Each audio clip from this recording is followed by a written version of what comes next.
Irfan Hakim saat membeli seekor sapi telah berhasil viral di berbagai sosial media. Hal itu menarik banyak perhatian publik karena untuk kesekian kalinya Irfan Hakim mengorbankan sapi yang harganya sangat fantastis. Menjadi sapi terberat di Indonesia, begini momen saat Irfan Hakim membeli sapi yang akan dikurbankannya, seperti apa? Harga hewan kurban Irfan Hakim bisa beli mobil baru. Untuk kesekian kalinya Irfan Hakim berhasil bikin publik tercengang menjelang Idul Adha. Tahun sebelumnya, Irfan Hakim membeli sapi dengan bobot yang sangat berat untuk hewan kurban di mana harganya pun bikin syok.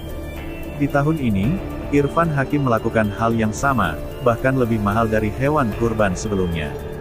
Hewan yang dibeli Irfan Hakim tahun ini dinobatkan menjadi sapi yang paling berat se-Indonesia, setelah sapi yang dinobatkan juara 1 gugur. Ini Wisanggenini, nama sapi, juara 2 kategori A Extreme Kontes Sapi APPSI, Asosiasi Peternak Penggemukan Sapi Indonesia, 2022. Juara satunya sayang sekali sudah gugur, ucap Irfan. Peternak sapi juga sempat mengungkapkan bahwa bobot sapi yang dinamai sebagai Wisanggeni ini lebih dari 1,3 ton.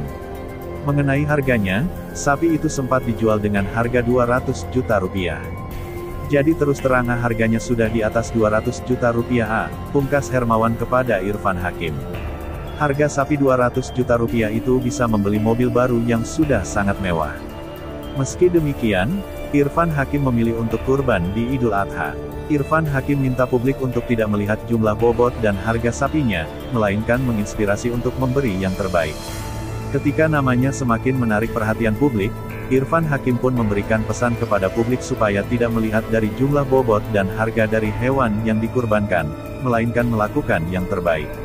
Alhamdulillah bisa menemukan hewan kurban terbaik pada tahun ini kembali. Mudah-mudahan ini menginspirasi banyak orang melakukan yang terbaik. Jangan dilihat dari jumlah bobotnya dan dari berapa jumlah rupiahnya, tapi keikhlasannya yang harus saya jaga, pungkas Irfan Hakim.